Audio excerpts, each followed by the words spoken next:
Hi to everyone, my name is D Ravi Kumar. నేను advocate from Nellore అండి.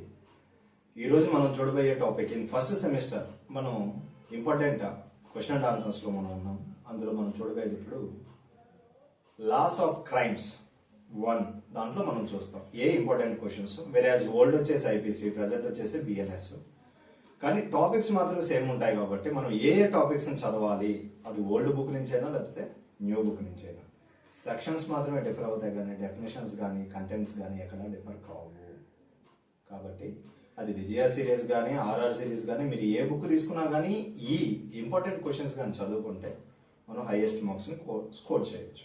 ఇందులో first long answer type questions ఏంటి అనేది చూస్తే differences between culpable homicide and murder. Next question, define and explain differences between extraction, robbery and డొకాయిటీ.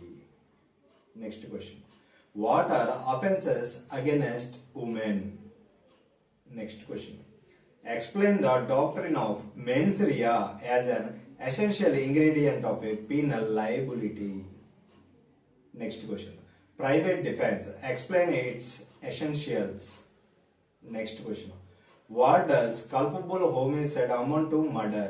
మనం ఏదైతే first question చూసామో అక్కడ differences చూస్తాం, కానీ ఎక్కడ మాత్రం మనం ఎలాగ కన్వర్ట్ అవుతుంది కల్పబుల్ హోమోసైడ్ నుంచి మర్డర్ అనేది ఈ క్వశ్చన్లో చూస్తాం. తర్వాత question, explain law of defamation under IPC or BNS. ఈ రెండిట్లో మనం డెఫమేషన్ యొక్క కేటగిరీస్ ఎలా ఉంటాయి అని చూస్తుంటే లైబుల్ అంటే ఏంటి, స్లాండర్ అంటే ఏంటి, ఈ రెండు యొక్క డిఫరెన్సెస్ మనం చూస్తాం ఇక్కడ. దాని తర్వాత explain essentials and stages of crime.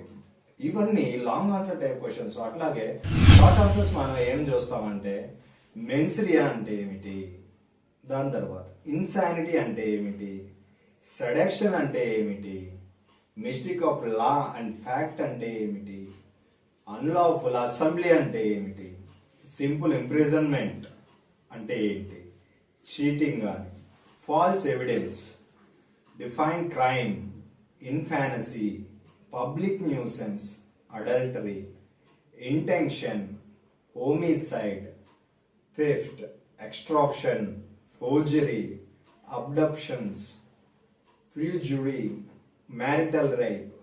మనం వీటిలో ఈ షార్ట్లో చూసినప్పుడు కొన్ని లాంగ్లో కూడా ఉండొచ్చు, కానీ షార్ట్ ఆర్ లాంగ్ మనం ఈ టాపిక్స్ కానీ గ్రెయిన్ అవుట్ చేసుకుంటే మైండ్లోకి మనం పేపర్ని ఈజీగా మనం హైయెస్ట్ మార్క్ స్కోరింగ్లో చేయొచ్చు.